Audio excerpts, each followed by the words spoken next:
In Trieste, Japan Corpi Memorie Visioni presents over 80 photographs and videos by 16 contemporary Japanese artists, exploring memory, identity, and perception.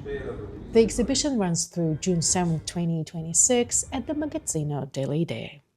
La nostra regione è stata caratterizzata da secoli dalla presenza del confine, anche con accezione ostile. Ora questa caratteristica di muro divisivo è stata persa ed è stata acquistata un'accezione invece positiva di nuova opportunità di amicizia con chi sta al di là del confine. So here we are in the rooms of Japan, Bodies, Memories, Visions, the exhibition which is opening today.